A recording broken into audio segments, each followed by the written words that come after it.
While I was setting up tents with my friends during a school camping trip, the group leader tossed a bunch of tent stuff at me, making me stumble and nearly fall into the lake. Luckily, the group leader caught me just in time before I took a dive. But out of nowhere, a woman dressed like an ice cream vendor pushed him off, and of course, I fell right into the lake.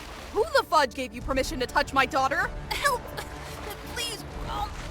I'm begging you! Oh my gosh, please let me go! I was just trying to save her! Luckily, my friends jumped in to save me just in time. Otherwise, I think I would have been a goner. Hi, I'm Tiara, a 17-year-old girl on the Math Olympiad team living in Georgia. My mom, as you can see, was something else. I wasn't a stranger to bizarre situations like this. Mom had one rule. No boys were allowed anywhere near me. My mom was known as the nightmare mother for all American kids. Her constant spying and banning any boy from getting close to me was practically a legendary tale at our high school. Everyone wondered how she even had time for this. She used to have an office job, but she started working from home just so she could keep a closer eye on me. Her weird and over-the-top behavior embarrassed me in front of my friends more times than I could count. I thought if I dated someone who was smart and hardworking, maybe Mom would react differently, but I was wrong. I brought the top guy in my class over to pick me up for prom and introduced him to my mom. He bragged about always having high scores and being involved in school activities, but Mom didn't care at all. She just looked at him with pure disdain. You're not even a fraction as good as my daughter, and you still have the nerve to show up here. Mom was hopeless. I couldn't take it anymore and snapped at her. Why do you keep acting so weird? No one will ever want to hang out with me anymore. Men are more complicated than you think. You've only lived for 15 years. You can't understand it all yet. Another time, a hot guy showed up at our door with flowers to flirt with me. He was all dressed up and looking sharp. As soon as I saw him, I knew something was about to go down. Before I could even warn him, Mom, who was cooking in the kitchen, burst out with a frying pan. Tiara, save me! Save me! Are you staying away from my daughter or not? Oh my gosh, Mom, I don't even like him! Scary, right? I didn't even get why Mom hated men so much. Every time I asked, she just said handsome men weren't trustworthy. Case in point, the guy was scared off and didn't dare approach me again. Mom's bizarre behavior kept spreading, and because of it, fewer and fewer people wanted to hang out with me. Some friends even teased me, calling me the girl from a delusional family. Mom treated me like I was her own personal Rapunzel. After that, no boy dared to flirt with me again. I got used to being alone, until one day, I went with the Math Olympiad team to Australia to compete in the Global Math Olympics. I had to be in Australia for 2 weeks. And of course, Mom couldn't come with me. This made her super anxious. Before heading to the airport, she kept reminding me to take all her video calls. But now, yay, I finally made it to Australia and was free for the first time in my life. Everyone on the team rushed to check in, leaving all their stuff behind. I had to go grab all the bags by myself. As I was struggling with the luggage, a hand suddenly lifted 1 or 2 suitcases for me. You're a girl. How could you carry all this stuff? He was another representative from California. After talking more, I found out his name was Dusan, and he had won the most Math Olympiad medals at last year's competition. Unlike the other nerdy guys, Dusan had a charming appearance, an open personality, and was super kind. From the airport to the hotel, Dusan and I sat next to each other, chatting away. I realized he was like an encyclopedia, but a premium one, not all boring or dull at all. Dusan made me feel more comfortable. Suddenly, Mom called, so I had to move to another seat to avoid making a scene. And so I spent 2 weeks prepping in Australia. Dusan helped me a lot and I started to notice him more than my other friends. On the day of the competition, I was so nervous that my hands got all sweaty. Dusan suddenly handed me a handkerchief to wipe my hands. Don't worry, you're totally getting a gold medal. Dusan's encouragement gave me strength. Unfortunately, I was just a little short on luck and only got a silver medal. But Dusan won the gold. During the awards ceremony, he took off his gold medal and put it around my neck. See? I told you you'd get a gold medal. Holy moly, anyone could see that Dusan had a special interest in me. He made me blush and feel all flustered. After that, we had to go back home right away. Dusan and I quickly exchanged numbers and said a heartfelt goodbye at the airport. I knew that once we got back home, it would be tough for me and Dusan to be together, but on the way back, I couldn't stop thinking about him. As soon as I got home, Mom took one look at me and pulled me into a tight hug. She brought me inside and cooked up a delicious meal. I let out a sigh of relief, thinking she hadn't found out anything. That night, I went to take a shower, but when I came out, I found Mom holding my phone. I snatched it away panicking. Mom had deleted every guy's number I knew. Mom, why the fudge did you mess with my privacy? You finished the Olympiad anyway. You don't need to keep in touch with them anymore. This is too much, Mom! Do you know that everyone thinks we're both complete weirdos? I don't care, as long as it's just the two of us safe and sound. She said that and walked away like it was no big deal. Even Dusan's number was gone. Mom had crossed the line. Fine. From that day on, I decided I wouldn't do anything she wanted anymore. I deserved to be free. The next day, I deliberately put on heavy makeup when I went to school. This was always something Mom didn't want because it might attract more boys. But I didn't care about any other boys. I was still upset about losing Dusan's number. I thought our connection was over, but luck decided to smile on me. One day, I heard that our school was getting a famous new student who was also a top scholar. In that instant, I hoped it would be Dusan. And when the new guy walked in, it was Dusan! Long time no see, Tiara. My friends were all shocked to find out that we knew each other. Turns out Dusan had been planning to transfer to my school for a while, so it'd be easier for his future college studies. Needless to say, he immediately became the hottest guy in school. Tons of girls sent love letters to Dusan, but he didn't seem to care much. Out of 8 hours of school, he was glued to me for like 7 hours and 30 minutes. Aren't you worried people will misunderstand? About us liking each other? They'd be right. I was so embarrassed that I didn't know how to respond. I awkwardly pulled out the silver medal from my bag, put it around his neck, and then bolted. Because of how obvious we were, a lot of fan pages started shipping us as a couple, and they got pretty popular. It just made me more nervous. If my mom found out, she'd definitely make life miserable for Dusan. One day, I realized I'd forgotten my biology homework in the classroom, so I asked Mom if I could go back to school for 30 minutes and then come home. Mom didn't seem too happy, but reluctantly agreed. Since I was a little scared to go alone, I asked Dusan to come with me. As soon as we got to school, I found my biology homework. Just as I was about to leave, Dusan grabbed my hand. I think it's hard for us to talk privately like this, but I like you, Tiara.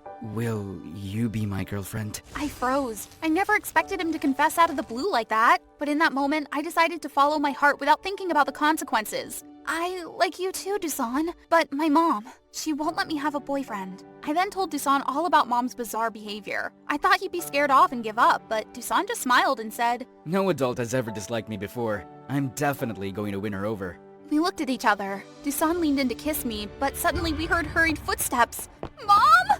My mom climbed through the window, following me all the way there, still not even dressed properly. Tiara, get out here right now. I just saw a guy's shadow. You snuck out on a date, didn't you? Terrified, I pulled Dusan and we scrambled out through the window. I tiptoed, barely daring to breathe. Luckily, Dusan and I both escaped. We split up and went in different directions. I got home before Mom. The moment I saw her, I couldn't hold back my anger and sarcasm. Tiara, you were just on a date with a boy, weren't you?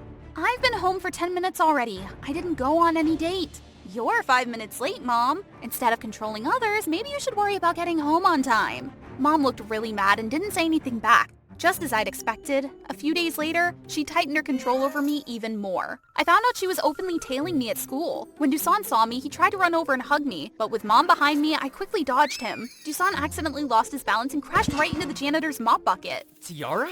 I winked at Dusan. Right after, he noticed my mom. Suddenly, Dusan said to me, We haven't done anything wrong. Let me go say hi to her. Oh no. To stop Dusan from doing that, I had to tap his head and pinch his ear like he was being punished. Get to class, the gym teacher's looking for you. I dragged Dusan into class to keep him from talking to Mom. Since Dusan knew I wasn't ready to tell my mom, he respected that. But my mom was getting closer and closer. She even asked the school if she could come to have lunch with me and stay with me during study periods. Every time she asked to come into the library to study with me, Dusan wouldn't dare come near. Everything was going as usual until one day. During biology lab practice, I accidentally cut into the Antiaris toxicaria tree, and the sap splattered dangerously close to my eye. Since this stuff is super toxic, I was totally freaked out. Dusan saw what happened and quickly took me to the nurse's office to get it cleaned up. Thankfully, the sap only got on my skin. Dusan carefully wiped it off for me, but for some reason, the floor was just too slippery that day. Oops. Dusan accidentally fell right on top of me. Suddenly, the curtain was yanked open with a loud swoosh. What the waffles is this? Trying to take advantage of my daughter, huh? Come with me right now. How dare you lie to me about sneaking around with this player? Mom just dragged me out of there right in front of everyone at school. It was probably the most humiliating moment of my life. I couldn't help but wonder why she had such an abnormal mindset. I was determined to find out the reason behind all this. As soon as we got home, I couldn't stop Mom's outburst. She started smashing things and yelling at me. I told you men are only good at making empty promises and lying. Then you'll end up pregnant. Have you thought about what your future will be like? Unable to stand how she was blowing things out of proportion, I fought back. Dusan isn't a bad guy, and what just happened was just a misunderstanding. Dusan just accidentally fell on me. Silence! You're grounded! I'm going to take down your room door, transfer you to another school next week. No, we're moving out of here! You're too much, Mom! Have you ever listened to me? Why do you keep acting so weird? I hate you! Hearing me say that, Mom's eyes filled with tears, and she slapped me, speaking through sobs. Because someone didn't take responsibility. I had to drop out of school and raise you all by myself! Grandpa was so ashamed he kicked me out of the house. And now you dare say that to me? Did that boy teach you to talk like this? I was stunned by Mom's words. I never knew she had gone through so much. My biological dad abandoned her as soon as he found out she was pregnant, and Grandpa kicked her out of the house. I realized Mom probably had psychological trauma and didn't want me near any man. After that argument, it became difficult for Mom and me to talk normally. Dusan even came to our house multiple times asking Mom for a chance to talk, but she wouldn't change her stance. Sometimes Mom would accidentally spill coffee on the front porch while Dusan was standing there, but I couldn't stay mad at Mom. I understood where she was coming from. So I arranged to meet Mom in the living room to talk. Before saying anything, I hugged her tightly and comforted her. Mom didn't say a word and cried like a child. "I'm sorry I didn't understand you more, Mom. I won't make you worry anymore. Maybe the men you met weren't good, but I still hope you can see Dusan differently. But please, don't be harsh on Dusan." Mom and I talked and released a lot of tension. She agreed not to give Dusan and me a hard time anymore, but she still wanted to keep an eye on Dusan to see if he was really sincere. However, a few days later, Dusan stopped coming to the house. I felt so down. Who would want to date someone with a family as strange as mine, right? One day, Mom quietly left the house, and unfortunately, she accidentally locked the door behind her. I was sitting and reading when I suddenly smelled something weird. I ran downstairs and discovered that the house was leaking gas. I ran as fast as I could to the door, but it was locked. I was terrified and started screaming for help. "Help! Somebody help me!" Through the smoky haze of the door, I saw Dusan approaching with crutches. He quickly figured out what was happening. He immediately shouted, Tiara, get away from the door! Dusan used his crutch to smash the door repeatedly until it broke. He rushed in and pulled me out of the smoke-filled room. I was taken to the hospital right after that. When Mom heard the news, she rushed to the hospital in a panic. She couldn't stop crying and blaming herself. That's when I realized just how much Mom truly cared about me. A few days later, I was conscious and able to talk to both Mom and Dusan. I was surprised when Mom allowed Dusan to visit me. She hugged me tightly, tears streaming down her face. "Tiara, I'm so sorry. I was wrong to lock the door and leave you inside." I cried too, feeling sorry for Mom, and hugged her back. Mom said that after everything, she realized that not all men were bad. She should trust my judgment of people. Then she turned to Dusan and tightly gripped his hand, thanking him for saving her most precious treasure. After all that, Mom and I chose to forgive each other. After my hospital stay, Mom changed a lot. She stopped trying to control my life.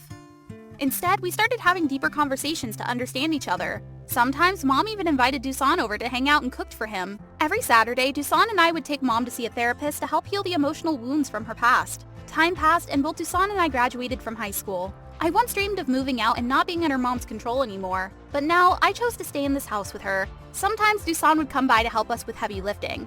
After all, family is the best place to share, love, and forgive, right? I was so freaking excited! Today I'm hitting the TV like a true celeb.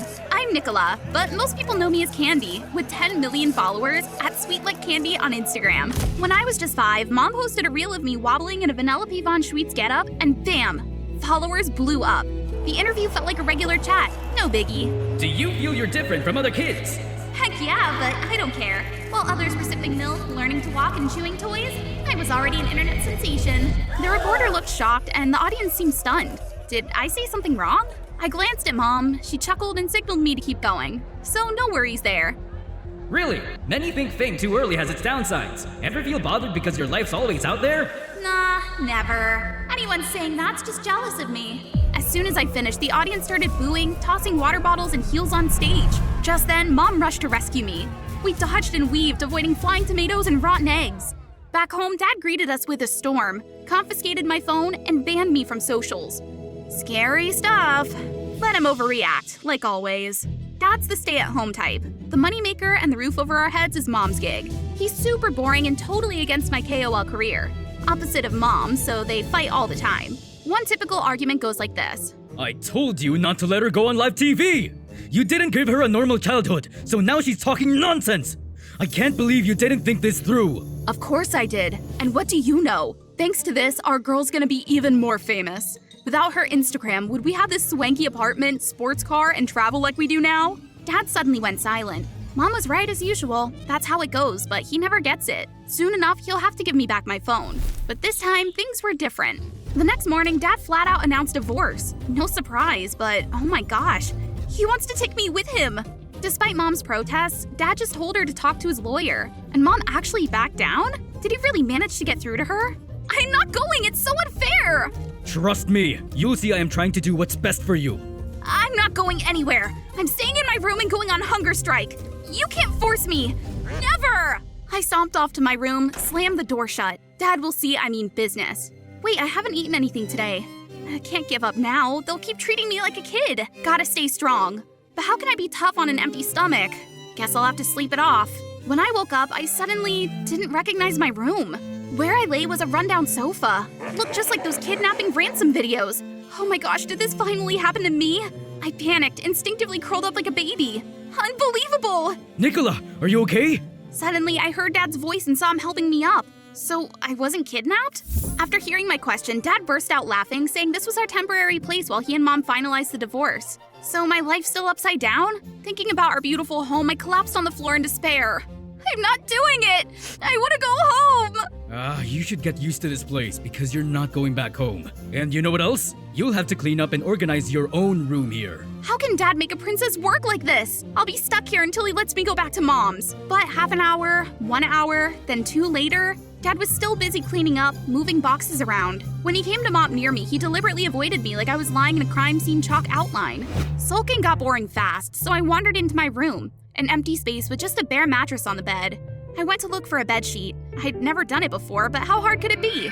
Oh my goodness! Why did one corner always pop off when I tucked the 4th one in? And then all the other 3 would follow suit? So flipping frustrating! I couldn't take it anymore and collapsed onto the bed, yelling out in frustration. What's wrong? Oh, the stupid mattress won't fit into the bedsheet properly! From then on, I had to do chores because Dad had to work too. I couldn't believe Dad did all these boring tasks every day. Watching him vacuum so easily, but when it was my turn, the vacuum felt like it was dragging me around. Jeez Louise, it was shaking like crazy. The washing machine was against me too. Even though I followed Dad's instructions, there were bubbles everywhere. When Dad saw me in the sea of soap suds, he burst out laughing.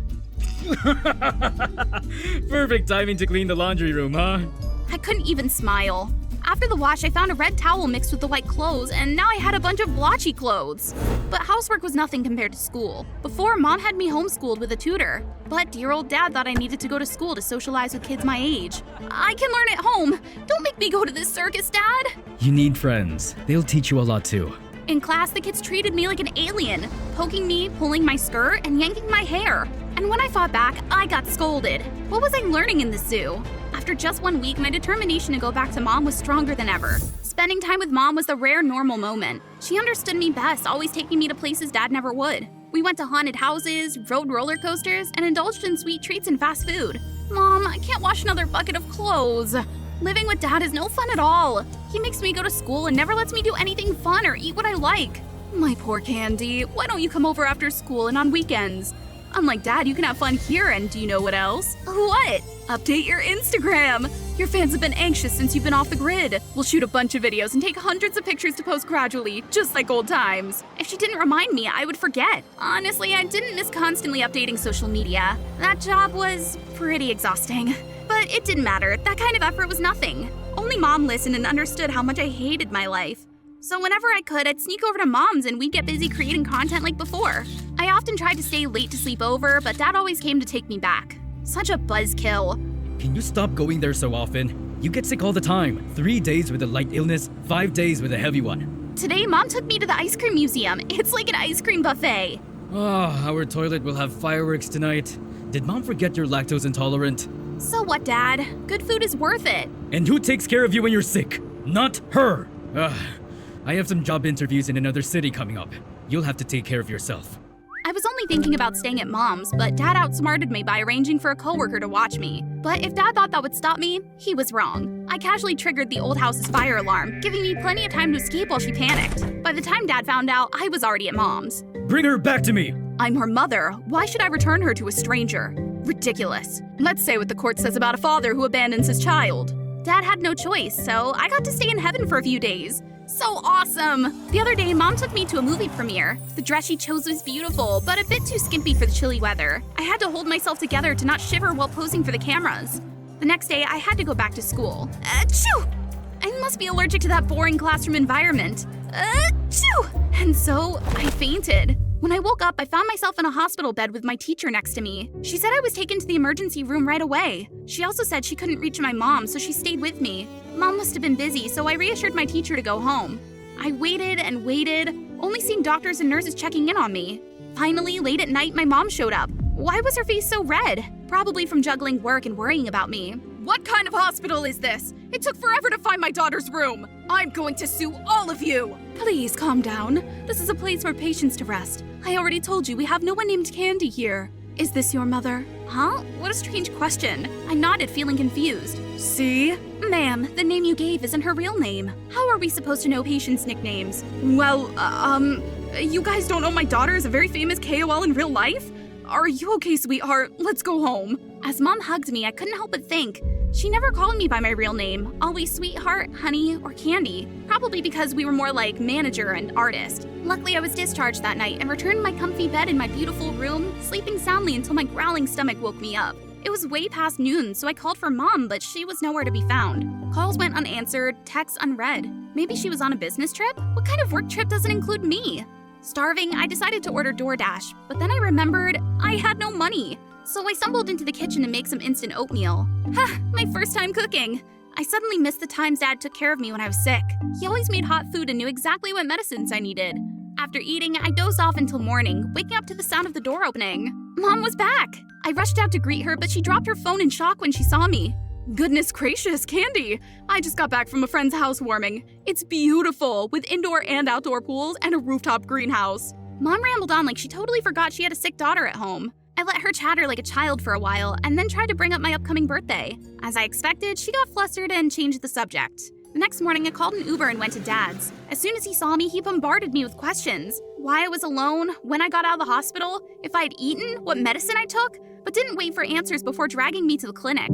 The doctor had to reassure him 100 times that I was fine before he took me home. Dad was always the complete opposite of Mom. Seeing his worried face, I hugged him and cried my heart out, not sure if it was from gratitude or guilt. Turns out I'd misunderstood Dad all along. He was the one silently taking care of me. After that, I stopped going to Mom's, but she came to our place trying to lure me back for more dance videos. So she knew where I was, but didn't care to visit unless it was to use me as a money-making machine. Come with me, Candy, and we'll go to Disneyland. I haven't called the cops on you yet, and you still want to exploit her? Excuse me, was I talking to you? You can come to Disneyland with us too, just ask nicely. Let's go, honey. My daughter isn't going anywhere, you shameless woman! I couldn't let Dad keep fighting alone, so I stepped in. All right, Dad, I'll go with Mom on one condition. If she can say my full name, my real name. Get it right and I'll make enough content for a whole year. Seeing her stammering, I felt both pity and satisfaction. I wasn't going to be her puppet anymore. If anyone had told me before that I'd be happy living with Dad instead of Mom, I would have laughed in their face. But here I was, standing in court saying I wanted to live with Dad. I still missed Mom and the luxurious life with her, but I realized what I needed was a normal life, away from fame, just like Dad always said. Everyone was buzzing when Jake smoothly dribbled, leaped into the air, and pulled off a spectacular shot. As the stage curtain rose, two goddesses were engrossed in their violin playing, while Cedric's hands danced over a canvas. Together, the four of them made a one-of-a-kind performance. Hey, I'm Eliana from California. We're the it crowd at school. Me and Chloe rock the violins. Cedric's the artsy type into his paintings. And Jake, he's got the underclassmen swooning with his athleticism. We've been tight since we were kids. Our parents are like best buds. But our friendship took a hit after something pretty awful went down.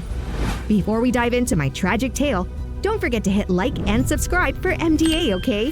That hair clip's gorgeous on you. It's a gift from my grandma. We decided to meet up in the cafeteria after the show. My stomach was screaming for some food. You okay, Cedric? Which goddess stole your soul this time? Cut it out, dude. Just thinking. Don't mind me. Chloe's always looking out for everyone, while Jake's just a kid at heart, even though his dad's the principal. Suddenly, my phone buzzed. A text from Cedric.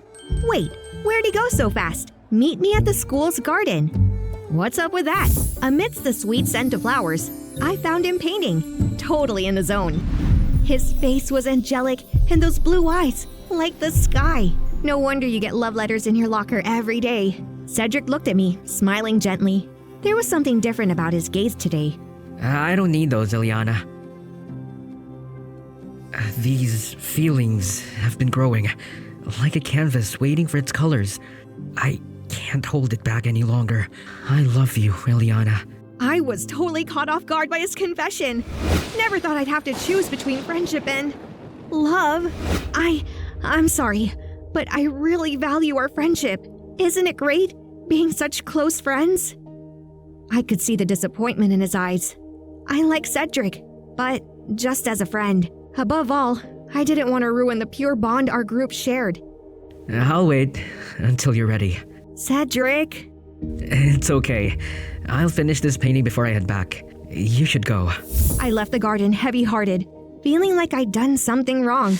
But the next morning, Cedric was back to his cheerful self, as if yesterday never happened.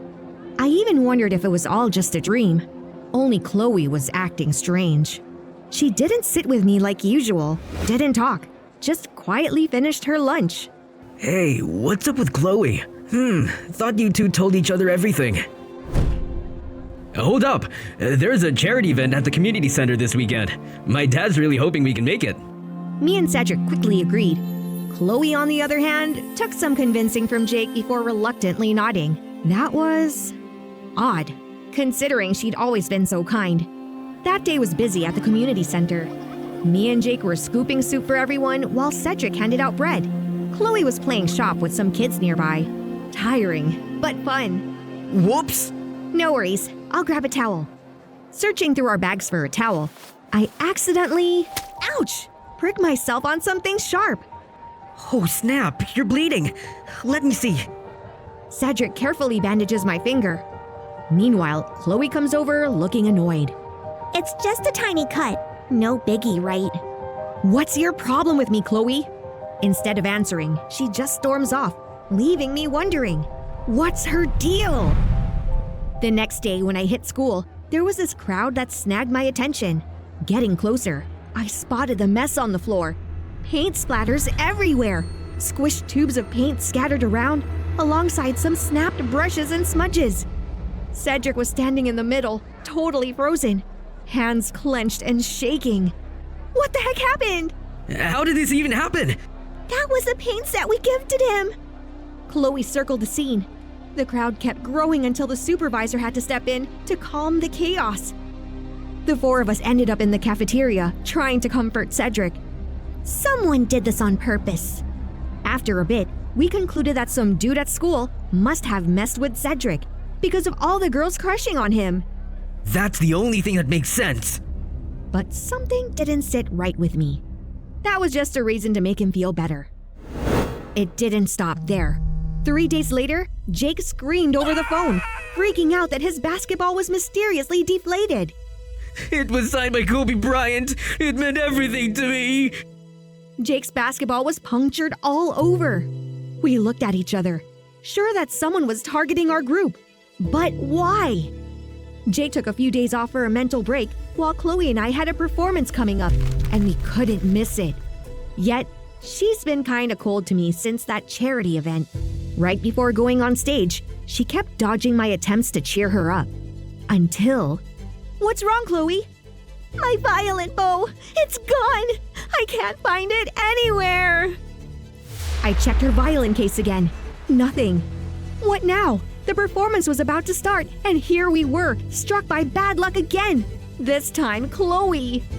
The supervisor urged us on, and I had no choice but to leave her behind. Despite the heavy heart, the performance went well. Grateful for the applause, I rushed backstage to find my best friend. I covered your part. We did great! Oh, really? You covered my part well. Eliana is still my absolute queen! Thought they were inseparable. Turns out Eliana can shine on her own. Chloe, Forget it. My fault for being careless, losing my stuff. Before I could hold Chloe back, the supervisor and others came to congratulate me. Little did I know, my effort would end up like this. We met up in the cafeteria a week later, but the air was thick with tension. Chloe was the one to break the eerie silence. Don't you guys find it odd? Cedric and I looked at Chloe, her face a mix of hesitation and suspicion. All of us have had bad luck except Eliana, who's been untouched. What do you mean? Do you think I'm behind all this? You said it, not me. Cedric had to hold me back before I exploded at Chloe. I was so disappointed in my best friend. As Chloe and Jake walked away, only Cedric stayed. It could all be a coincidence. Chloe's being paranoid and Jake's too soft. I looked at him, feeling the cracks in our friendship. The trust and goodwill were fading. I've always got your back, Eliana. No matter how they treat you, I'm on your side. I trusted myself too. No way I'd push such stunts. But who would? Why pin everything on me? I had to find out who was tearing our friendship apart. Starting with the first incident, Cedric smashed paint boxes. I was on it, digging around, convinced there had to be something to crack this case wide open. I hit up everyone's shoe rack, finding this one pair with paint smeared on the sole. But nope, that didn't prove much since the place was swamped that day. But didn't everyone notice the paint was already dry by then? So, this paint on the sole. Then there was Jake's basketball, punctured all over. Needles, maybe? Something sharp for sure. But who'd carry something that sketchy around? Ouch! Oh snap, you're bleeding. Let me see. It's just a tiny cut. No biggie, right? That moment, I was digging through that backpack. Could it be? No, my friend couldn't do this. Such a vile betrayal. If my hunch was right, the violin bow would be here. Cause there's no way they'd carry it around without drawing attention. I tried everything to break into that locker, wishing it wasn't there, that all my suspicions were wrong. But no, there it was, hidden behind a stack of books. Now I was sure who was behind all this and framing me. Disappointment flooded me, but so did disgust. I was gonna set a trap and lure the culprit in. That Sunday was gorgeous. Jake and Chloe were setting up the tent. Jake seemed a bit cheerier after a rough few weeks, while Chloe continued to ignore me. Cedric and I were collecting dry branches in the woods, planning to start a small fire for grilling. Cedric, maybe it's time we face the truth. He looked at me, clueless, still as handsome as ever. If the group stops hanging out together, maybe, just maybe, you and I could officially become a couple. I walked away, leaving him in a whirlwind of emotions. That night, I sat, listening to my friends chat by the crackling fire. We'd been so close since we were kids, grown up together. Heartbreaking to know it all ends after today. Later, when everyone was asleep, someone got up, quietly grabbed my backpack, and went to the stream, dumping everything into it to be swept away. It's really you, isn't it? Cedric? I'm so disappointed in you. You're totally insane! You were gonna frame me? Cedric was at a loss for words. He couldn't justify his actions or defend himself. But why? Just because? You rejected me. You valued our friendship over my love. Eliana did nothing wrong. It was all you. You were wrong from the start.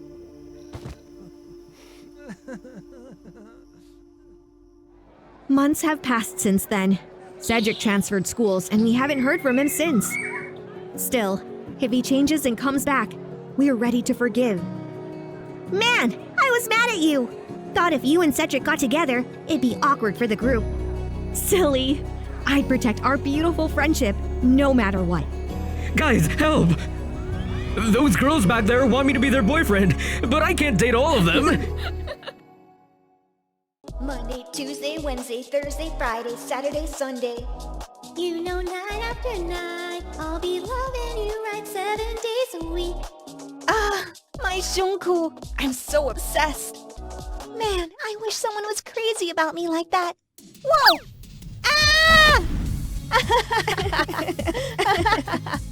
Hey there, I'm Quinn, and this is Jessie, my ride or die.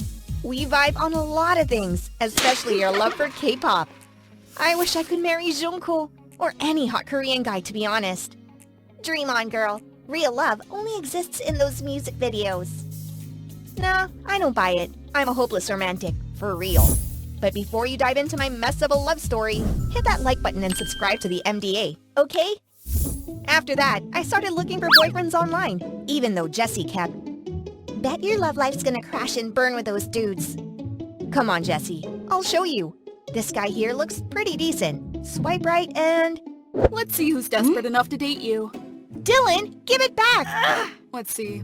Swipe left, swipe left, swipe left. Stop messing with my life! What's so special about these losers? They're 100 times better than you! That shut him up for a second. Then he handed my phone back. Whatever, that's Dylan. We've grown up on the same block, but he's always been a pain in my side. If all the guys on Earth disappeared, I'd still never date him. I hope I never meet someone like him. That night, I was getting ready for bed with a mask on. I got a notification. Oh my god, I matched with a Korean guy. I texted Jessie, but she seemed unimpressed. Fine, I'll go with you, just in case it goes south. We met at a park. When I got there, he was already waiting. If I can't have Junko, this guy might just be the next best thing. Dressed to impress and looking fine as hell. What do you think? He's alright. Let's see how it goes. Whatever, let's part away. We walked around, and this guy, let's call him Jihu, told me about girls in Korea. You know, if you don't like your nose, you can get surgery. A lot of girls back home do. Is he indirectly saying my nose is ugly? Rude? Whoa! Jeez, what now? You have a tiny pimple right here. This guy is nuts! I turned around and saw Jessie trying not to laugh her head off behind a tree. I knew this date was doomed when Jihu left me in the dust to hit a makeup sale. I get it, Jessie. Laugh it up. Bad luck, that's all. Phone buzzes. A Japanese guy matched me on the app. I showed Jessie and she just shrugged. This time, it's gotta be different. We met at a fancy restaurant. I even did my makeup like a Japanese style I found online to prepare for the date. Oh my god, Quinn. That makeup isn't really working. Bummer. First impression, failed. I'm so pathetic. Sit up straight, don't look around, and mind your manners at the table. Excuse me? You were 2 minutes late. I won't tolerate that kind of behavior. No next time, pal. Next time? There won't be a next time, because I won't date this OCD guy. Now I can't even remember his name. Had enough fun yet? Not yet. I matched with a French guy. Ugh, I can't deal with your disastrous dates anymore. At yet another fancy restaurant, I made sure to get there 5 minutes early. French guys are always so romantic and sweet. Every woman should be treated like a Quinn. It's, nice to meet you, Antoine. We vibed way more than I expected. Antoine was the dream guy I'd been searching for. Oops. Oh my god, I'm so clumsy. I thought Antoine would freak out like Mr. OCD before, but instead, he signaled the waiter for a new plate. So smooth. Ah, melt-worthy.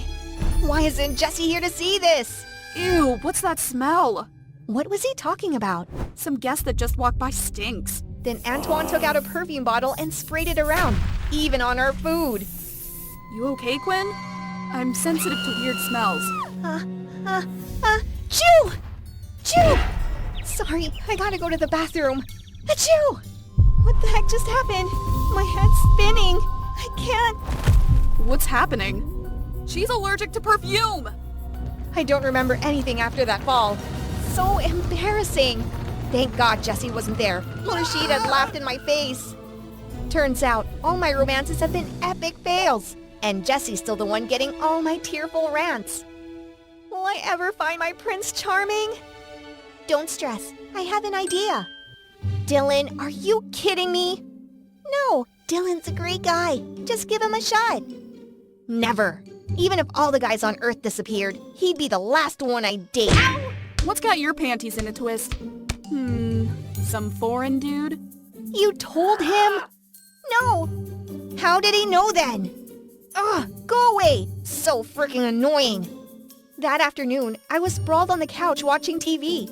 Screw that stupid dating app. I've deleted it. Quinn, take these freshly baked cookies to our neighbors, sweetie. New neighbors? Oh right, they moved in yesterday, but I was too down to notice anything. Sure, Mom. I dragged my feet to their porch and rang the bell. Once, twice, thrice. No answer. As I was turning to leave, I heard music from their backyard. Pool party, maybe? They probably didn't hear the doorbell. I went around to the back and was shocked to see a guy sunbathing. He's asleep, shirtless, wearing just thin shorts. Oh, Mamma Mia! Check out those abs! Should I touch them? Snap out of it, Quinn. Remember your track record? Okay, I'll leave the cookies on the table, leave a note, and skedaddle, right? I tiptoed, praying he wouldn't wake up. It'd be awkward. Him shirtless and me looking like a burglar. But my luck sucks. A puddle made me slip and crash. Oh my god! Groaning, I saw him staring. Oh no, he saw everything! Hi, I'm Quinn, your next door neighbor. My mom told me to bring cookies for the new neighbors. Hey, Quinn. I'm Evan. Nice to meet you. Thief. Well, what? I'm not stealing. But your dad did. He stole the stars and put them in your eyes. Aww, Evan's too sweet. Holding his hand felt like floating. I can't remember what we talked about after, except he wanted more dates. Oh my god, Jessie needs to hear this. You can't date someone you've just bumped into, Quinn.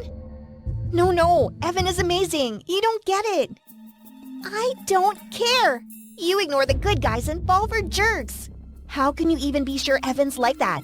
And speaking of Dylan, we have nothing in common. He's a bully. Why don't you date him? Jessie stormed off. Whatever. If she's not rooting for me and Evan, then I don't need her. Evan and I were totally vibing. We hit up every spot together. Parks, movie theaters, and even the raddest parties. I've never felt so alive before. Finally found my dream dude. Then one day, Evan ghosted. Just like that, vanished into thin air. I looked everywhere for him, even the park where we had our first date. No sign of him. I just kept running, even when tears blurred my vision.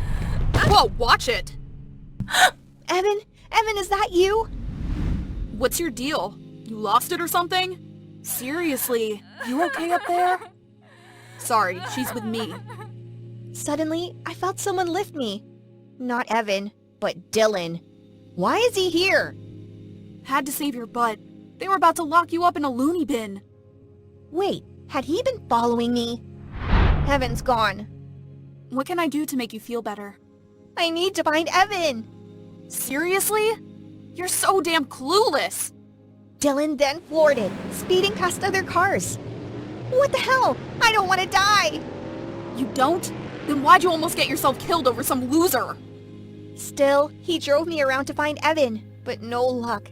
By day's end, we headed home. Sorry about earlier. Just, Look, he's back! I dashed out of the car straight to Evan's house.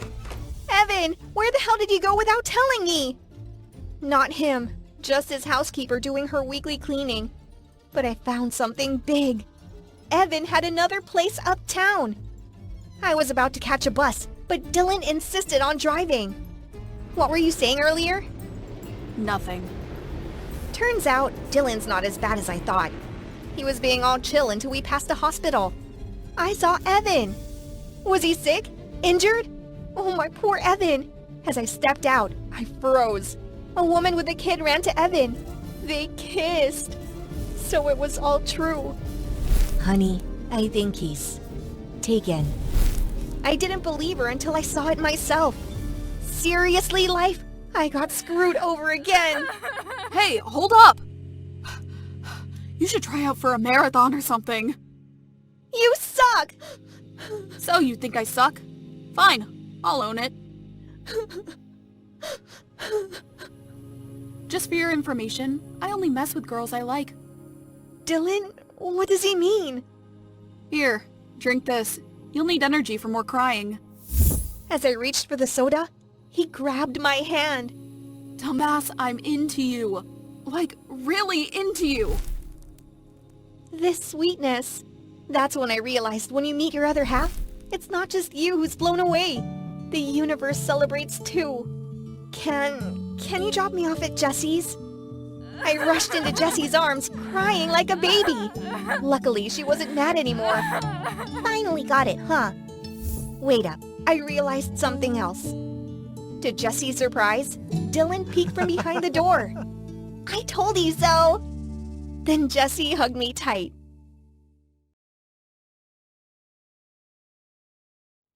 I was sitting at the Golden Ramsay restaurant, the most expensive British diner, when suddenly my phone rang. It was Eric, my toxic ex-boyfriend. You look gorgeous even when you eat and drink. Jerk, we broke up. Stop talking to me. I angrily dropped the phone and put the chair over my head, trying to hide from him. Suddenly, a car passed the restaurant entrance and my ex shouted loudly, "You can run, but you can't hide.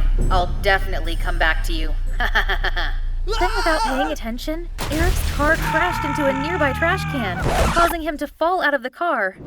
Jeez. Hi everyone, I'm Victoria Holland, 18 years old. I'm the sole heiress to the largest securities corporation in the UK. I'm sorry to have greeted you with a heavy mood like that, but you see, I was a girl who had everything, but lacked the most important thing, freedom. From a young age, I was trained by my parents to be their successful heiress. All of my activities were controlled and supervised by them to ensure that I would keep the best image for our family. I must always obey them unconditionally. Like many wealthy and old-fashioned families, I was betrothed to a member of the British aristocracy. It sounds stupid to me, but if I proved to myself to be an independent, talented woman, no one could force me to get married, right? I also didn't have a lot of romance experience. Eric Wilson was the only boy I dated back then. However, it was horrible. He kept me on a tight leash. Eric always made me video call him anytime, anywhere. One day, when the library manager told me to come get my borrowed books, I disappeared from the phone screen for a while and he immediately shouted, "Victoria, where are you? Are you secretly dating behind my back?" He kept shouting loudly and caught the attention of the people around me. I was so panicked that I rushed to turn off the phone but accidentally bumped into the bookshelf instead and caused the books to drop to the ground. Richard, the coolest and most mysterious guy in my school, stared at me and grunted, "Be mindful of your surroundings." Then the librarian kicked me out of the library. It was all because of Eric.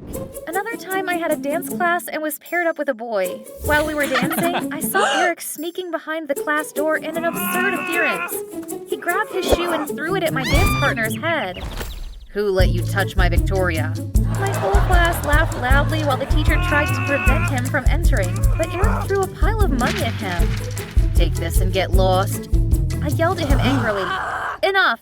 Let's break up. I can't stand a control freak like you." I ran outside and Eric was about to chase me, but Richard tripped him.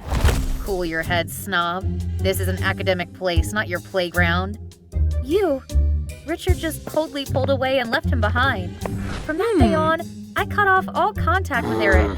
Although he kept bothering me for a while, he eventually disappeared. I breathed a sigh of relief because I thought I had finally gotten rid of my toxic boyfriend. One day, my parents suddenly announced that they would introduce me to my fiance and had already arranged for us to meet. That evening, I walked into the dining room and almost fell backwards because the ones who were waiting there were none other than Eric and his dad. My ex was my future fiance? Oh my, I didn't know you two were already lovers. I don't. We had a small fight, but we are still inseparable, right, cutie pie? Everyone laughed because of his words, while I just wanted to kick that sicko out of my house. My parents and Eric's agreed to hold our wedding soon just because he kept showing happy pictures of us when we were still dating. Ew!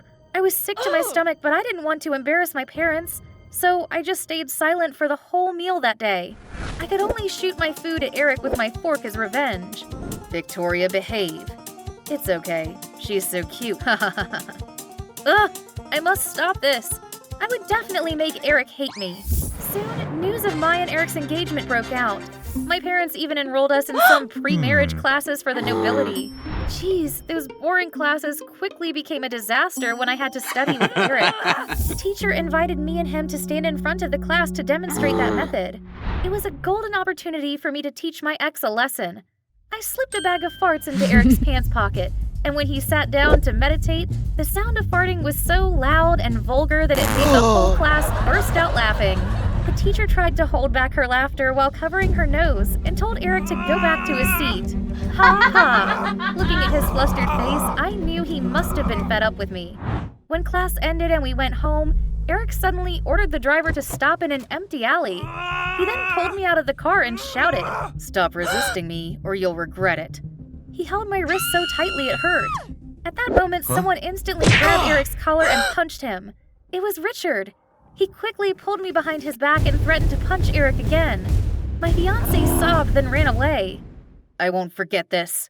After he was gone, I thanked Richard profusely as he caressed my painful wrist gently. Is he always bothering you like that? Yes, ironically, we're engaged against my will, but I'm trying my best to get rid of him.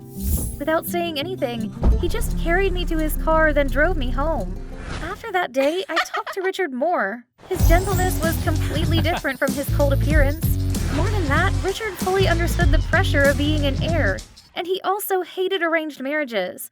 It was the reason why his parents divorced. Richard inspired me a lot. With that, I decided to bravely announce the annulment of my marriage to my parents. One day, I called my parents into the living room. I made it clear to them how controlling and toxic Eric was, and how desperate I was to cut him off. My mom was shocked, but my dad smashed a bunch of pictures of Richard punching Eric on me. You left Eric for a delinquent like this? Eric was so traumatized that he was hospitalized. If the public knew about this, our reputation would be ruined. Although I was very disappointed at his response, I was still forced to go to the hospital to take care of my stupid fiance. Thankfully, Richard suggested taking me there for safety reasons. When we brought flowers to the front door of Eric's hospital room, we accidentally overheard him calling his parents. Victoria's dad is easier to fool than I thought. After I marry her, he'll help cover the loss of our company. I couldn't keep my composure and was about to throw the flower basket at him, but Richard stopped me. Wait, I have this idea. After 3 days, Eric was released from the hospital, and the first thing he did was look for me. However, he was very alarmed when he opened the door only to find everything in the house in disarray. In the middle of the mess, I hugged Eric's leg and cried bitterly. We're broke. Can you help my family pay off the debt? What in the world? I explained to him that my family had gone bankrupt because of bad business. When he heard that, he kicked me and screamed. Are you crazy? My family has unpaid debts too. Please? Don't you want to marry me anymore? Not a chance. I only wanted you for your money. I held my stomach and laughed so hard that he startled. My dad appeared and grunted angrily. So my daughter is right. You just want to marry her for money. I won't let scum like you set foot in our family. Furious for being fooled, Eric was about to lunge at me, but Richard held him back in time. I winked at him. We are never, ever getting back together. Ugh. Soon after, my dad called off the wedding between me and Eric, my toxic ex who was also under investigation for illegal business. From then on, I was free to live my life as I wished. My parents gave me the freedom to fall in love with anyone I wanted. And of course, the only one in my mind now is Richard. Do you think I should tell him my feelings? Come with me. You don't have to do that. But No, you must stay with me. Jasmine won't follow anyone. Ah! Stop! Huh? Hello, I'm Jasmine. Sorry to make you guys see my bad self. I just had a horrible nightmare. Why am I so scared? I will tell you now. I will tell you from the beginning. But before I continue, don't forget to like and subscribe to our channel. I was born in a family of artists with my grandparents who were famous violinists. As a result, my parents, like father like son, became famous artists behind hundreds of legendary songs. You are our only daughter, our greatest asset. Ever since I was little, I've been traveling with my parents around the world, and I love that. Art runs through my veins too. But I was passionate about painting instead of music. It was a long story then, I swear. It was like those freaky situations we watched in K-drama series. You will become the best violinist of all time. Music flows in you. My parents tried so hard to make me love music. They sent me to big conservatories with good teachers. But no, I couldn't. And my parents gradually felt despair. I didn't understand why. Even I thought that I was a dumb kid, the black sheep in my family. I just loved drawing. I could spend all day with crayons. But my parents couldn't understand my work. What is that? Do we really look that bad? I knew it. They didn't understand the meaning of the picture I drew. I didn't even know how to explain it to them. But at least they stopped forcing me to take music classes that I didn't like. And most of all, I had Jason, a guy who lived a few blocks away from my house. Hey, Bunny, it's for you. Wow, what is that? Just check it out. Don't tell me you gave me my favorite paintbrush? Ah! Nathan was an energetic guy, and he loved playing pranks on me. But I consider him my best friend. We were born on the same day, in the same hospital, and have been close friends since we were toddlers. If you're not married after 30, I'll propose to you. Keep on dreaming. But Jason is a very emotional person, and I love to talk with him.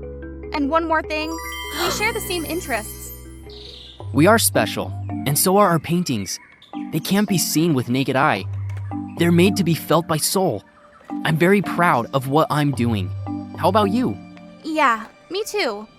But it's just, I'm really not sure. Don't worry. Anyhow, I will be by your side. I lay on the grass beside Jason. This is probably the most peaceful time of my life, but I didn't know that there was a storm coming that changed my life forever. He's Nathan, a mature, handsome man, and he was the one who saw my talent. He is my parents' friend's son, a few years older than me. One day, they came to my house and we had dinner together. Nathan is a brilliant art teacher who attended the Columbus College of Art and Design. You are the pride of us. Thank you. You are the ones I admire. Then we raised our glasses. When everyone was talking, I couldn't keep my eyes off Nathan. I never believed in love at first sight, but I thought I have a crush on this man. I mean, he was talented and sweet. I want to study painting. Can you teach me? Everyone was silent for a few seconds, and it made me blush. Jasmine, what the heck are you talking about? I could feel the smoke come out of my head as all eyes turned on me. Oh, of course. I'm honored. Aw, I thought my heart melted because of his sweetness. But first, I want to look at your painting. Yeah, of course. Maybe after dinner? Don't be too nervous, little Jasmine. Friends? Yes, thank you. I didn't look him in the eye when we talked. I thought I'll get an electric shock if I did that. After clearing the dinner table, I took Nathan into my room to show him my work. I was actually quite shy when a guy walked into my pink room. Such a cute room. Picasso's paintings. You admire him? Yes, I have loved his paintings since I was 5 years old. I rummaged through my paintings on the table, but when I turned to give them to Nathan, I stepped on a paintbrush and tripped. Ouch! Nathan caught me before my head hit the floor, and we looked at each other for a few seconds. The silence made me all the more embarrassed. You know what? I'm kind of worried that my students will be jealous if I show favoritism to you, because maybe you will become the best student in my class. I'll take that as a compliment, Mr. Harris. Obviously. But outside the school, you can call me Nathan. I would attend his class tomorrow, and now I couldn't sleep. I imagined the scenario of doing what I liked with the person I loved. It was out of this world. He would hold my hand to teach me to draw. My heart felt like it was going to explode in my chest when I thought we were going to have a wedding. I even wondered what my baby's name would be with the last name Harris. Suddenly, I was startled when the phone suddenly rang. It was a message from Jason. When I got to class the next day, Nathan opened the door to greet me. Welcome to my class. I hope I get to know everyone soon. He won't be shy, because she has me here. Nathan was so surprised to see Jason. Jason is my best friend. He is also very good at drawing. So, Mr. Harris... It's okay. Come in. I'll introduce you two to everyone. During class, Jason kept teasing me like the way he used to. Jason, give me that paintbrush over there. Huh? Stop it! We are not at home right now, so don't do anything to affect other people. I never knew you liked these boring classes. Look, I haven't got any idea for my assignment. Can I draw you? It's your business. I didn't want to bother Nathan, so I tried to keep Jason quiet in class. I peeked at him and saw that he seemed to be looking at me. He was smiling while his fingers were dancing on the canvas. My face suddenly turned red again. I liked him, and maybe he liked me too?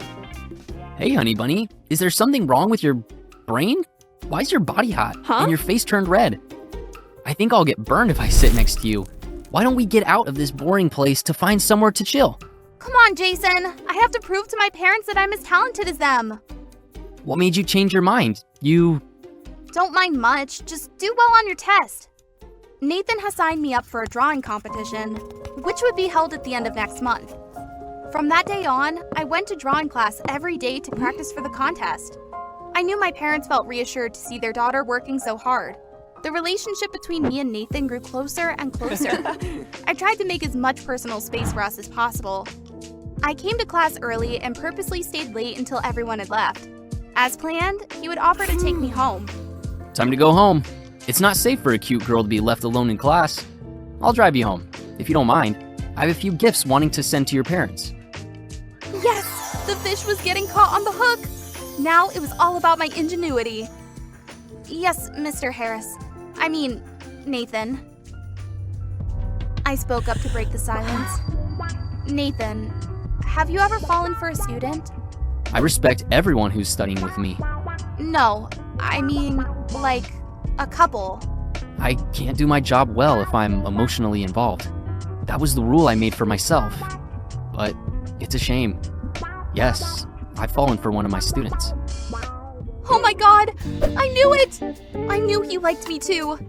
Come on, Jasmine! Tell him about your feelings! You can do it! Confess it and you two will become a couple! We've reached your home. I got to get this thing to your parents. See you in class tomorrow. The contest will take place in a few days. Are you spiritually prepared for that day? Yes, of course. See ya. I missed the chance to confess my feelings. But that's okay. I will do it tomorrow. Certainly. I bought a pair of tickets for tomorrow's Picasso exhibition at the City Museum. One ticket would be mine, and the other, I would give it to Nathan. I knew it was weird if girls confess their feelings first, but we are living in the 21st century, and we are fighting every day for gender equality. No one cares who confesses first, right? As long as we have love. The class that day lasted 3 hours, but I thought it was a century long. Why does time seem to slow down when we await something? You can go first. I have to finish this work. Don't come back home too late. Call me if needed. Okay, your best friend is as strong as Star-Lord. When he was out of sight, I walked over to Nathan, holding an exhibition ticket in hand. As I approached and his shoulder gradually appeared behind the easel, I noticed that he was sleeping. The blinding shafts of light shone through the glass windows, casting faint streaks of sunlight on his face. He looked so beautiful. I stood there and looked at him for a while until I remembered what I needed to do. I went over to place the ticket on the small table beside him. But when I turned around and accidentally looked at the picture he was in the midst of painting, I was dumbfounded. The guy in the picture? None other than Jason, my best friend. I didn't know how to tell you, but the world around me then collapsed. The darkness was swallowing me. My heart was beating so fast it felt like it was going to explode in my chest. I couldn't breathe. I couldn't believe what I was going through. The person I loved my best friend. I ran away from there immediately. I didn't know how far I had to run. Only when my legs fell apart, I stopped under a big tree. I cried like a child. My first love ended up before it really began. I won't let anyone hurt you. I've been worried ever since you said you wanted to attend the art class that night. I followed you every day. I know you like Mr. Harris, but I don't know what made you cry when you ran out of the classroom. But no matter what happens, I will always be by your side. Jason didn't know the truth, and I didn't know how to tell him either. I didn't go to class for a few days after that. I was not in the mood to draw or something. I turned off my phone because I didn't want to talk to anyone, not even Jason. Jasmine, come here and talk to me, please. The contest would be held tomorrow, and I was not sure if I wanted to go or not. That night, I turned on my phone and received so many texts from Jason. And there was a message from Nathan. Please show up tomorrow. For me. When I arrived in the next morning, I found Jason sitting in the front row. Jasmine, try your best. Jasmine is number one. I smiled at him. It was a rare smile after a few days I was in tears. I would do my best for Nathan and for Jason. I got second in that city art competition that day, and Jason rushed up to the stage and gave me a hug. This time, I returned his warm hug. It's so amazing. Well done, Jazz. When my parents came and gave me congratulatory bouquets, I suddenly saw Nathan. He just stood silently looking at me from afar and smiled. Then he disappeared into the crowd. A few days later...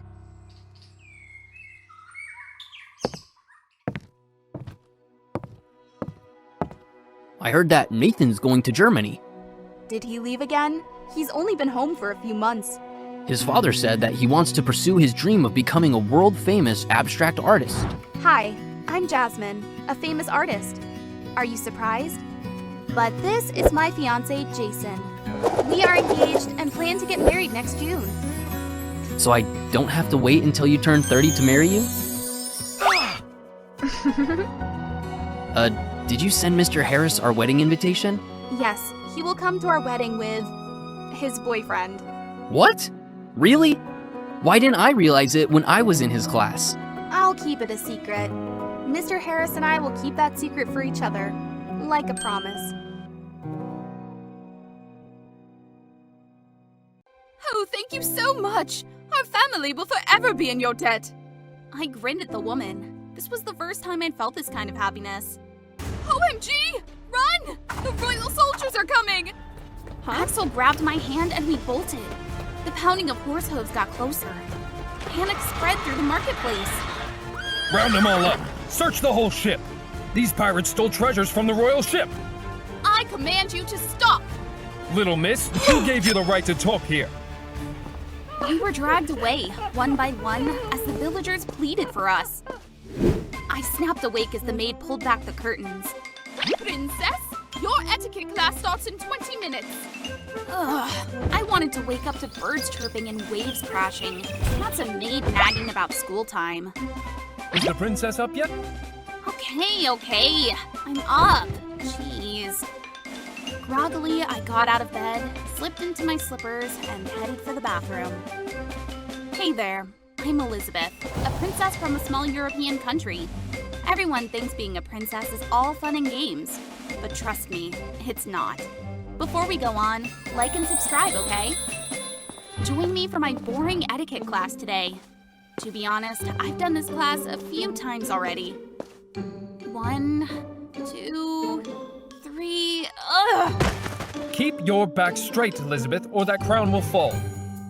I was born a princess, not to be a model. Rules are rules, young lady. Behave.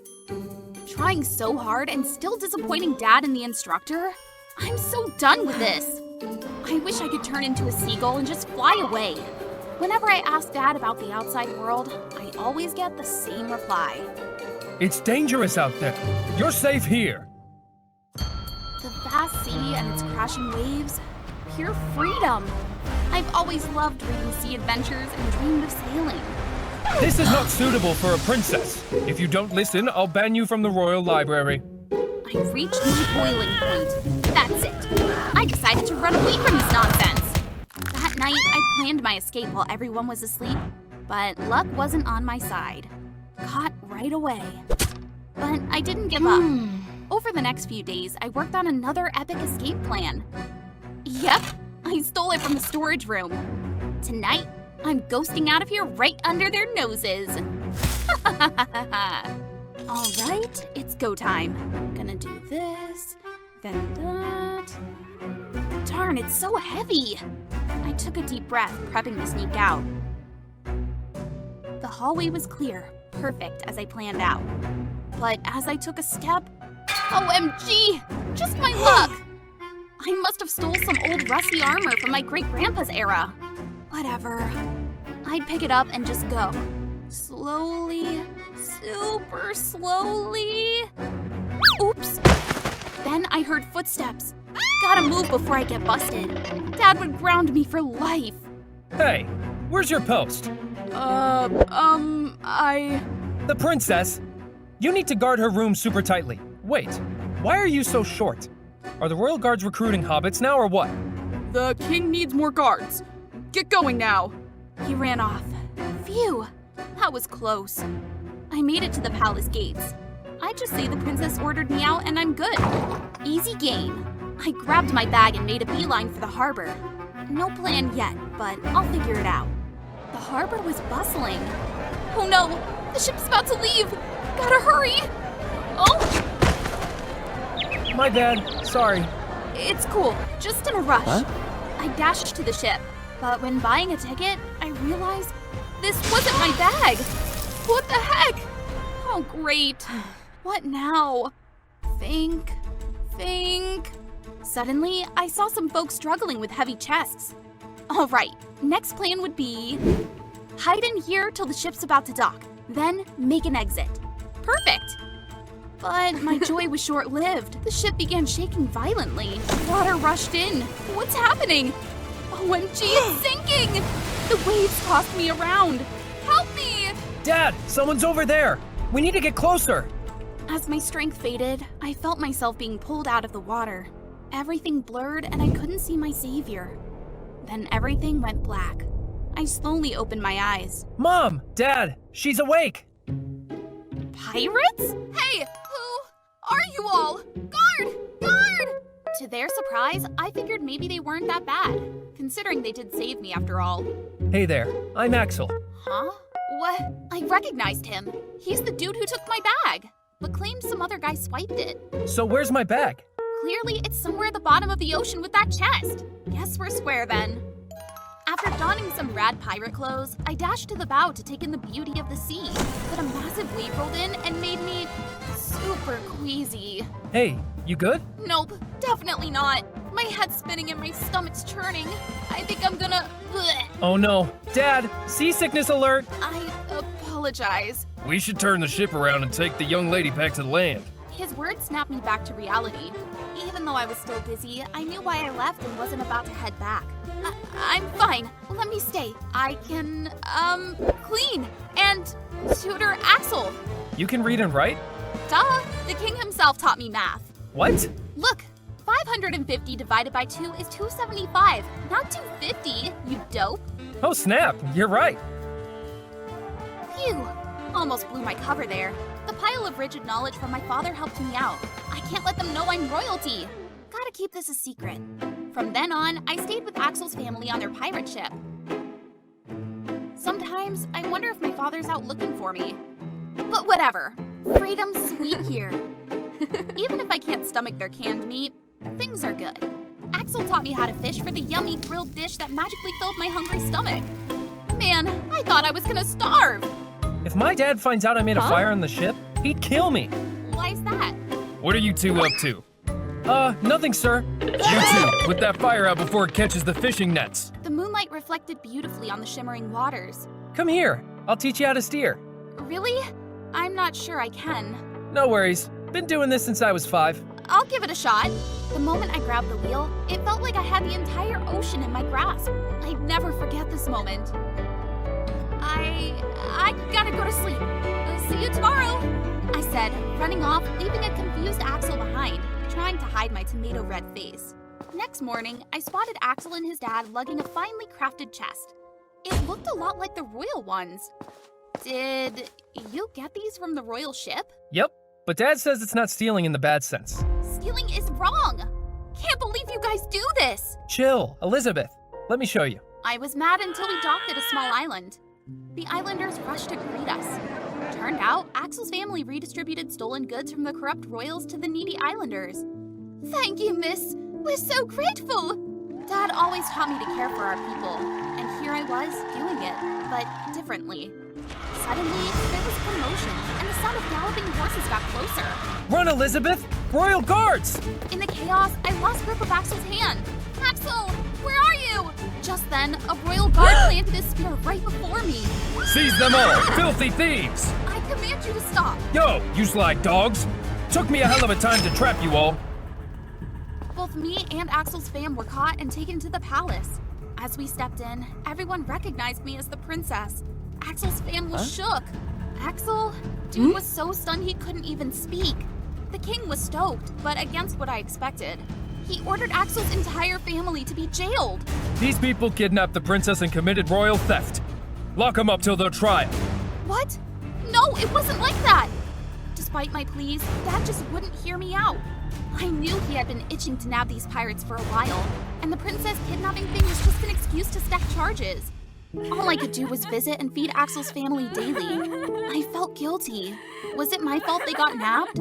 I sent up a prayer to the vast sea, begging for a sign to help him out. Please. Then I heard this crazy noise. It wasn't from the palace, but from the far horizon. I squinted, seeing dark specks appearing in the sky, growing bigger and bigger. Oh my god! A swarm of seagulls was flying in. This was weird. They were flying against the current. Meanwhile, in the cells, Axel's family sensed the odd vibes too. When he saw me, he jumped up, face all panicky. The tide's receding super fast, right, Elizabeth? See those bubbles on the water surface? Like it's boiling or something. After my firm nod and the weird seagull behavior, Axel's dad's face spelled terror. I smell this foul stench, and it's getting hotter. What's happening? Tell me! I've heard of a devastating tsunami from thousands of years ago. Wiped out an entire country. The ocean's warning us. We need to act fast! I quickly informed my dad, but he brushed it off thinking the pirates were spinning tales. That night, the rain poured like crazy. I sneaked into the royal library to find that ancient book. Found it! The historic records of the tsunami. I hurriedly showed it to my father. His hands trembled and his eyes widened in horror. We'll be safe if we stay put. Outside, it's dangerous. No, we're doomed if we just stay here. Without waiting for my dad, I dashed out, alerting everyone of the looming disaster. Axel's family was released to help evacuate the citizens. Everyone, follow me! Luckily, Axel's family could read the winds, leading us to higher ground. Massive waves crashed just as we reached safety. Mother Nature was furious, tearing apart homes, even the sturdy palace gates. The king approached Axel's family, bowing in gratitude. On behalf of our nation, I thank you all. Then he turned to me. My daughter, I'm proud of how you protected our people.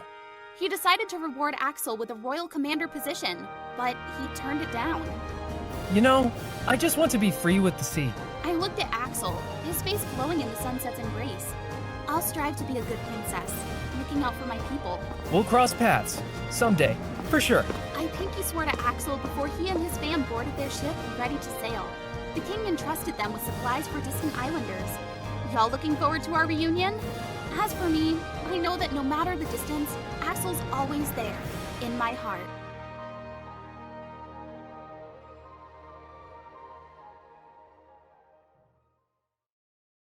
This is kind of embarrassing to say, but... Oh my god, it's Ethan! The super hot baseball team captain every girl at my school drools over. I accept. Really? Awesome! Thank you so much! Caitlin rejected me 3 times already, but I couldn't give up. Make sure she gets these, okay? Sure thing. What? What do you mean? Do I look like a delivery person to you? Well, aren't you? Don't tell me you thought I was giving these to you. Oh, Glory. Besides a pretty face, you really didn't inherit anything from Caitlin, did you? I tear open the chocolate bar and shove it into his mouth, ending it with a floral powder storm. Jerk! Alright, too much drama and I forgot to introduce myself. I'm Glory Carwin. What? That girl who looks just like me? Ugh, that's Caitlin. And I hate having to introduce myself, along with her. From birth, Caitlin was always ahead of me, even a few minutes. While I was still deciding whether to have strawberry jam or peanut butter for breakfast, Caitlin already knew things like calculus, trigonometry, and enrolled in high school at just 12. She can sing, dance, act, and is chased by brands to be their model. If I had to define Caitlin in one word, it would be perfect. Fine, I'm totally cool with being normal, but I can't stand being constantly reminded that I'm some kind of defective version of Caitlin. Must be nice having a famous twin sister, right? You probably get gifts mistaken for Caitlin all the time, huh? Even her blush and lipstick are just like Caitlin's. You should follow her fashion style. It'll make you more attractive. Ugh, can you believe this? I have my own style too. It's not just about looks. See that levitating magnetoid displayed in the school science lab? That's entirely my work. But look what that damn tag says. Creator, Glory Carwin, twin sister of Caitlin Carwin. What the fudge? The last straw was when I was lying at home watching MDA. What? I've been invited tomorrow for a new mascara campaign? Unbelievable! An offer from a renowned makeup brand and they called for me, Glory Carwin. No words can describe how thrilled I am. I did it! The shoot went super smooth. The director was so enthusiastic that I found it a bit weird because I didn't have to do much myself. Then, what's this? Why is my image photoshopped into an ad Caitlin shot? We had no choice. Miss Caitlin Carwin was too busy to reshoot the missing segments. This is outrageous! You didn't even credit me as a model in the ad.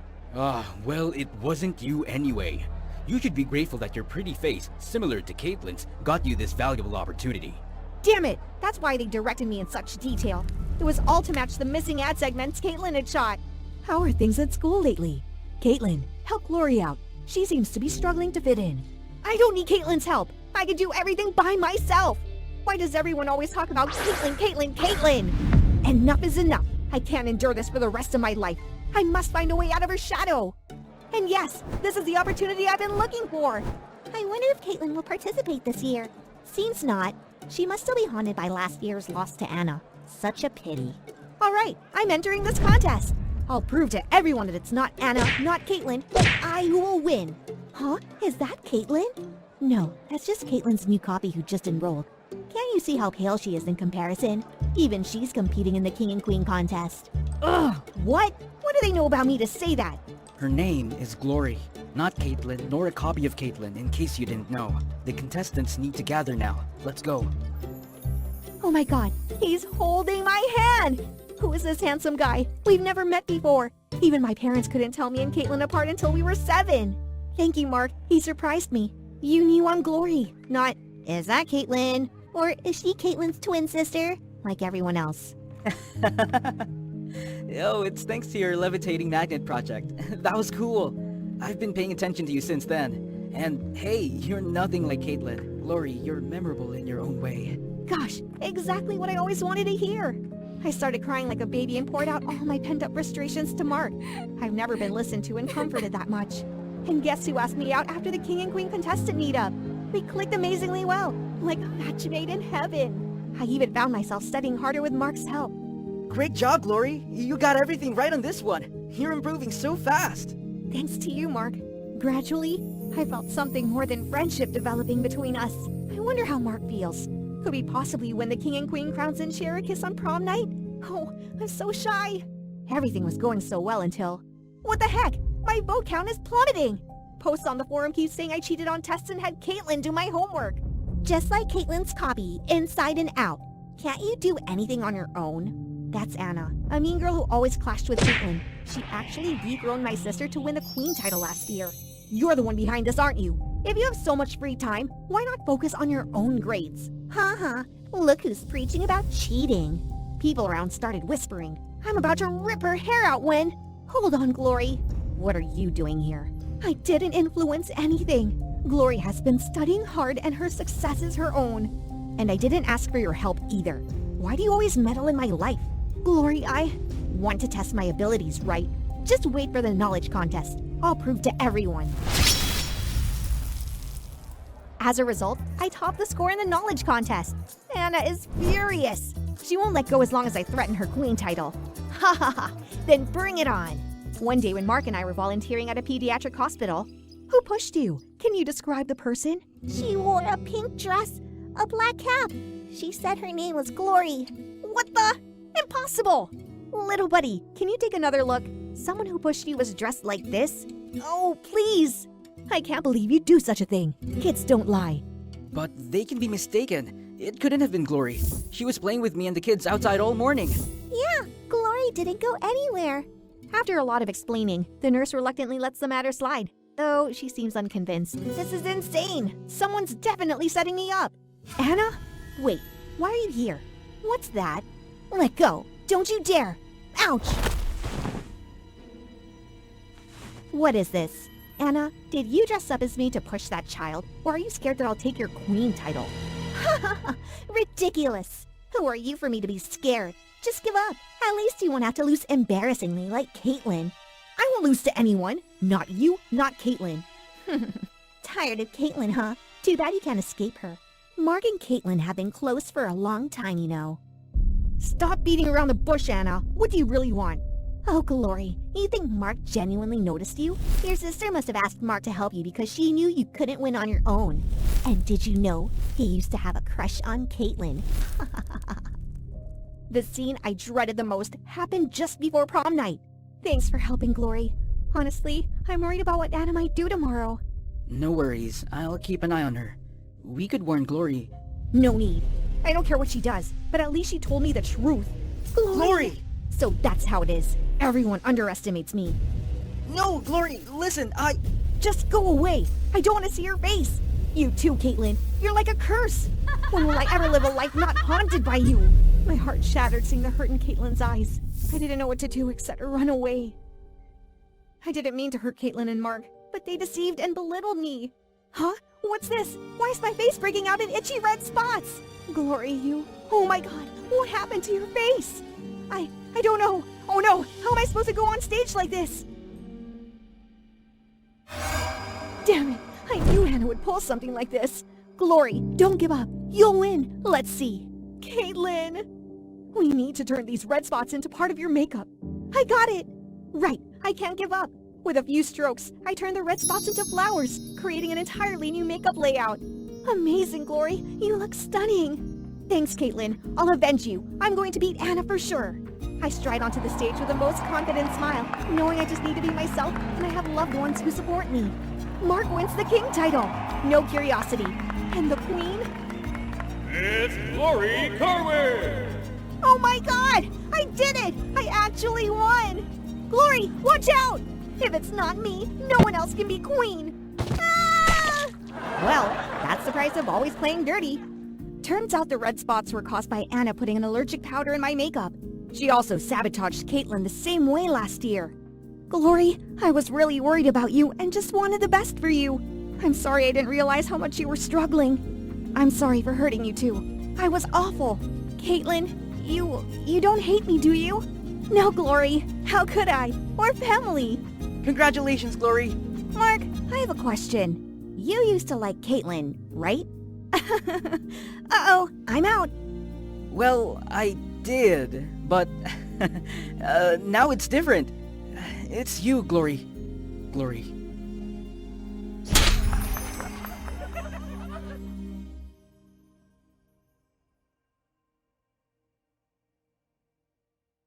Out of the sea, wish I could be part of that world.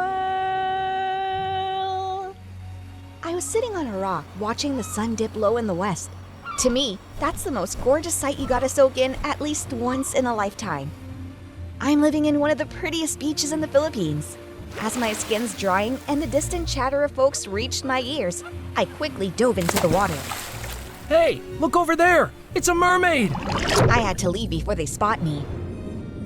The underwater scene was breathtaking. I was engulfed in this realm, letting the cool waves brush my skin and the seaweed slip through my fingers. Hey there, I'm Lena, a mermaid. Nah, just kidding. That's my dream. I'm just a regular girl with an endless love for the ocean. My family lives by the Philippine coast, and my dad's a fisherman. His daily grind involves hauling in fish and selling them at the market. Dad, check this out. Sweetie, if we sell all this catch today, I'll buy you a beautiful mermaid tail. But Dad's never sold out of stock in a day, and with the meager earnings he's brought home, I knew that tail was a far-off dream. It's okay, Dad. I'm not a kid who's into that stuff anymore. I just said that to ease his worries. On my 15th birthday, while I was engrossing in collecting seashells on the beach and crafting a 5-tier sand cake, Dad walked up to me and handed over a gift. Happy birthday, kiddo. Thanks, Dad. I eagerly unwrapped the package, even though I know it's the usual marine biology books, my ultimate passion. But this time, inside, there's a colorful mermaid costume neatly folded. I love it!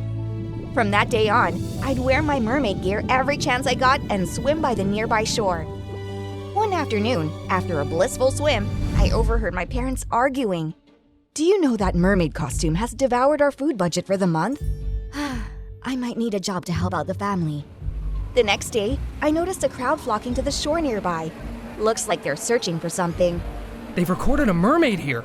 Amazing! A real sirena! It's not just a legend! Is that for real? I need to see for myself. But after days of searching, I found nothing. Maybe they mistook something else. I've been around here for more than 15 years and never seen a mermaid. That evening, I stumbled upon a video showing the mermaid sighting. It's only then that I realized the mermaid in the video was me. They really got it all wrong. I was about to go outside and tell Dad about this when I saw my parents serving drinks to a few tourists. They're here looking for a mermaid. They're in for a disappointment. There's no mermaid around here after all. What? They mistook you for a mermaid? Seeing me nod resolutely, Mom pulls Dad aside and whispers, "Golden opportunity for business." But isn't it a bit risky for our girl? I headed back inside, pondering all night whether I was deceiving everyone. In the blurry morning light, I woke up to the sound of Dad preparing to take the catch to the market. That's when I decided to go with Mom's idea. I'll help support the family. From then on, occasionally I'd slip into my mermaid costume and swim by the nearby shore, mainly to catch tourists' attention. All right, there's a group over there. I'll swim closer and put on a little show. Look over there! Then I dove back under. I took some effort to conceal my face. Of course, apart from my family, no one else knew about this. More and more people got attracted, which helped a lot for my family's business. It got so crowded that Dad had to advertise for servers. Soon enough, a young guy about my age named Adam showed up. But he's a bit of a goof. Help! This goddamn crab! I've lost count of how many times I've helped him escape crabs pinching his butt, arms, or clothes. You silly. Scary stuff. I thought I was turning into Captain Hook for real. And so, over time, Adam and I grew closer. We often took moonlight walks by the shore. It'd be so awesome if a mermaid appeared now. You goofball, the mermaid's right in front of you. You actually believe in mermaids? Totally. I've even seen her. Couldn't see her face, but I bet she's stunning. My face suddenly flushes. Is he complimenting me?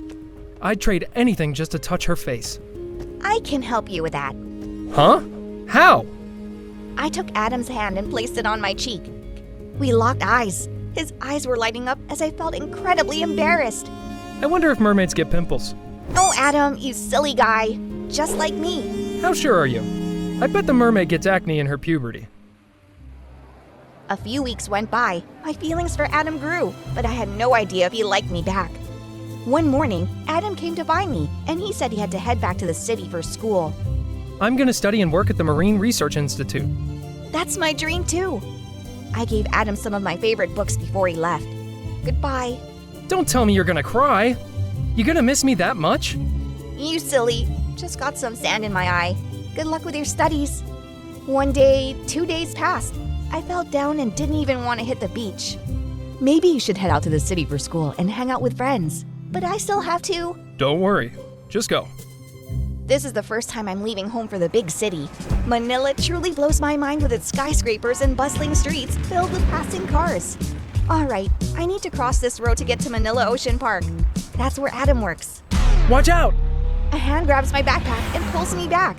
Adam! Lena, it's you. You gotta watch the road. Adam says he saw me from a distance, but I wasn't sure if it was me, so he followed behind. So, why are you here in the city? Don't tell me you miss me so much you came looking for me. No, dream on. My dad told me to come to the city for school. What are you planning to study here? Which school? I actually want to study marine biology, just like you. See? You're here to find me. No way. All right, I'll stop teasing you. Tomorrow, I'll take you to where I work. For now, let's explore Manila. Knowing it's my first time in Manila, Adam became my tour guide, showing me around. From Rizal Park to Malacanang Palace to the National Museum complex. Everything is amazing. Hungry yet?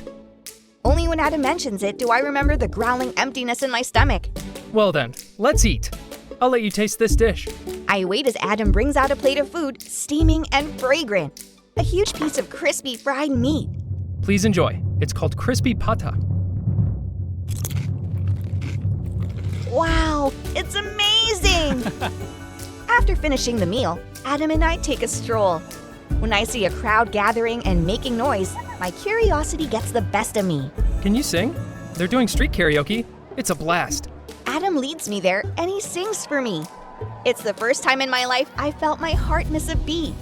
Adam is sweet, cheerful, and incredibly adorable.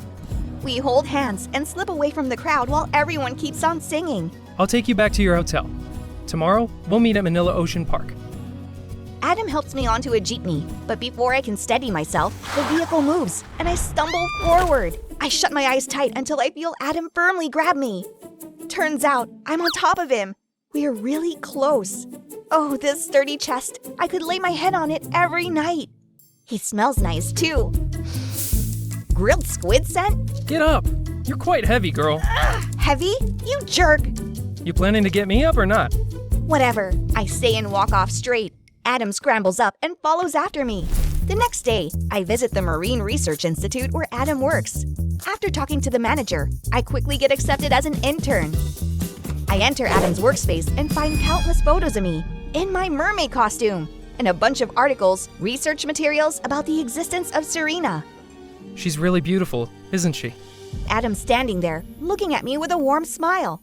If I admit that I was pretending to be a mermaid, would he forgive me? A week of studying and working there, I spot a stranger girl looking for Adam. She's gorgeous, elegant, and strangely captivating. But since he's not here, I tell her to wait in the lobby. Somehow, I feel a bit uneasy inside.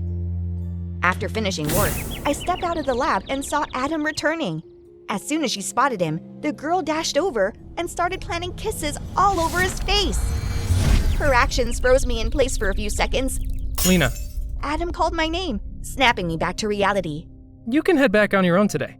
I've got some stuff to take care of. I'll text you later. Before I could reply, Adam grabbed the girl's hand and walked straight toward the entrance. He never once told me he had a girlfriend. Everything that happened today felt like a massive shock. And Adam didn't even text or call me like he promised. The next day, I decided to head home for a few days, at least until my emotions stabilize. I miss my parents. I miss the ocean too. Wondering if fairy tales could ever be real, if the mermaid could truly win the prince's heart. I dipped myself in the water. Suddenly, a spear plunged into the water, right next to my waist. What's going on? I surfaced and saw a group of people on a bridge, their faces filled with hostility. They were holding long, sharp spears. Get her! Serena! Following that, a barrage of spears was hurled into the water. Panicked, I tried to dive deeper. Oh no! I'm caught in a huge fishing net and it's pulling me fast. This isn't good. I can't breathe. Before slowly losing consciousness, I saw a dark figure swimming swiftly toward me. When I opened my eyes, Adam was sitting in front of me. He had his arms crossed over his chest, a furious look in his eyes. Why did you lie? I'm so disappointed in you. I'm sorry. Let me explain. You don't need to say anything. I never want to see you again. No, Adam, no! Lena, thank goodness you're awake. Turns out it was all just a terrible nightmare. Seeing Adam in front of me, I sat up and hugged him tightly, leaving him stunned. Everything's okay now. I'm sorry. I was going to tell you many times. I knew all along. What? Since when? Since I touched your face on the beach that night. You fool. Your hair and the mermaid's hair look identical. Even if you style it differently, I'd still recognize you. I took a ton of mermaid pictures, you know? I blushed so much, I could only lower my head. But you know, I realized. Don't do that. You've got a girlfriend now. Girlfriend? Yeah, that girl. The girl who hugged and kissed you in the Research Institute lobby. Adam seemed stunned for a moment before he burst into laughter.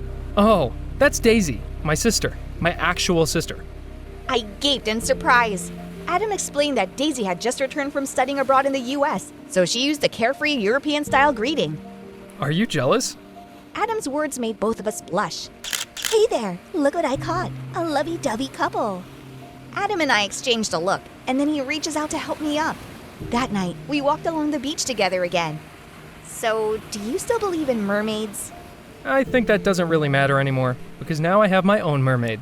Adam holds me close and plants a kiss on my forehead.